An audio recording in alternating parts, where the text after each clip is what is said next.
Hi everybody, welcome to Be Learning, where English is made easy with Belinda.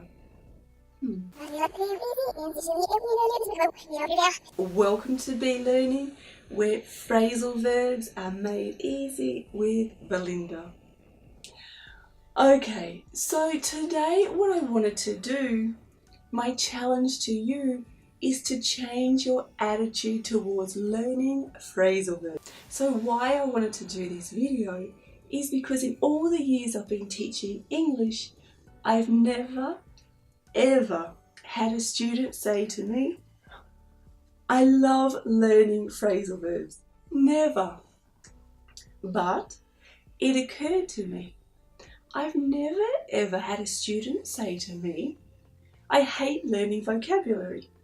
It's never happened. So I thought to myself, why are these things so different? Because in my mind, we go through the same process to learn them.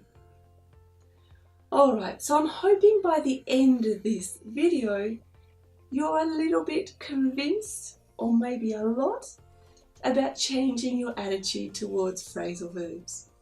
If not, I'll give you your money back. Well, the video's free, never mind. Alright, but before I explain this, I want you to think about two things. Number one, if you're learning phrasal verbs, then generally your level of English is quite good. So that's a great thing. Number two, it means you're starting to sound more like a native. And we all want to sound more like a native. So they're two really positive things about learning phrasal verbs. But I understand you're still not convinced about learning or loving phrasal verbs. But I'm going to explain it to you like this. If we don't change our attitude, then things become difficult. The things we don't like in life are more difficult to do. They become a struggle. And learning a new language should never be a struggle. And perhaps you don't know the word struggle. If not, perfect, because I'm going to explain. Okay, so let's look at the difference between learning vocabulary and a phrasal verb. First, we're going to start with vocabulary. Let's look at the word struggle. I give you a new word, and then I give you the meaning. To struggle means that something is difficult to do. I struggle to get out of bed early in the morning. I struggle learning Spanish verbs. You struggle learning phrasal verbs. So these are all things that we struggle with. They're things that are difficult to do. Alright, so now you've learnt a new word. You understand the meaning and you can see how we use it in context. Great. Now let's look at phrasal verbs. Alright, so let's think of a phrasal verb, break in. And all of a sudden when I mention phrasal verbs, people go, no, I don't understand because break means this and in means this. You put them together and it's all so confusing.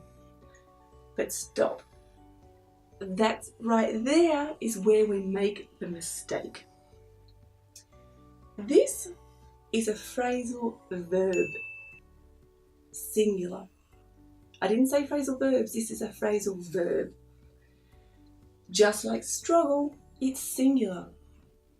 So what we have to do to fix this problem we have in our mind is to stop thinking about these as two separate words. Break in has one meaning together.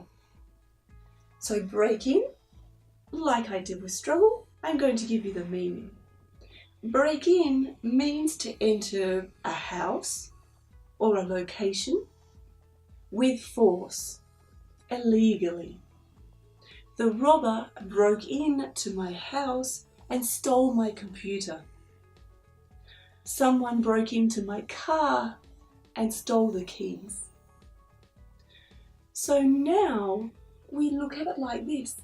So break in means to enter with force, and I've just given you some examples to give you context on how you can use them.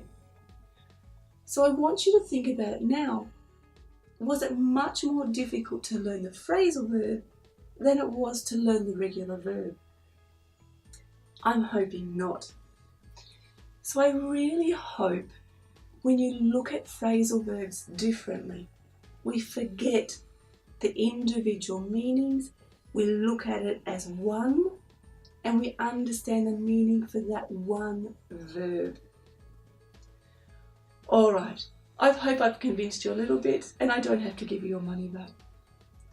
Okay, now look, what I wanted to do as part of this series of phrasal verbs was to give you this video, and then following this I'm going to be releasing videos where I'm going to teach 3 phrasal verbs maximum. I'm going to give you the meanings, and I'm going to give you plenty of examples so you can learn the context and have better understanding of when and how to use them. So I hope that's helped a little bit. If you like my videos, please subscribe and share with your friends. I hope you enjoy the phrasal verbs series, and until next time, be learning phrasal verbs.